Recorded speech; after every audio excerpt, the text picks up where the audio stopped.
Let's talk about the gear we need. Let's talk what's in our photo bag. The essentials you need are quite limited. A camera, some regular lenses, a tripod or beanbag and a flashlight. First of all, the camera.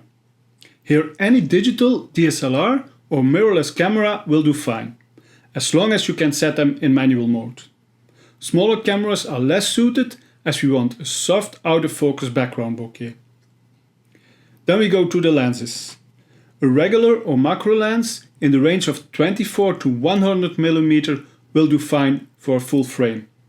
For a crop camera I would go a little bit lower, 18 to 80 mm, to get the same nice soft background. Here also the speed of the lens is important. The faster your lens the better. I mainly shoot with f2.8 lenses.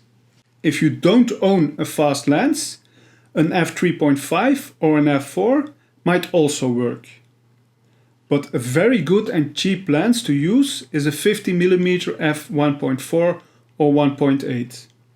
They really give a nice bokeh. To turn your regular lens into a macro lens, you can use an extension tube. With it you can get in closer. Then we have our tripod and beanbag. The tripod really has to go low. We want to be able to set it at ground level. This is very important. And now we come to an important tool in our light painting, the flashlight. We will be light painting in daylight, so we need a really strong flashlight. The ones I use are 500 to 1000 lumens strong. My favorite flashlight is the Nitcor SRT7.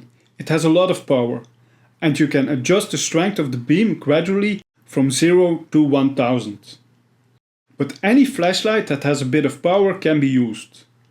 I also use a Hydro CF2 and a Lumitect G700. Both produce about 500 lumen. To control the size of the beam, I use a homemade snoot. I create it with some paper and some duct tape. So that's all the essential gear that you need. Additionally, you can use an external trigger release to avoid camera shake, but you also can use your built-in camera timer. Also, an angle viewer can be interesting if you're working at ground level. I also take a big piece of plastic with me to lay on the wet or damp forest floor, and some knee pads to work at low angles. Okay, now we can pack up and get into the forest.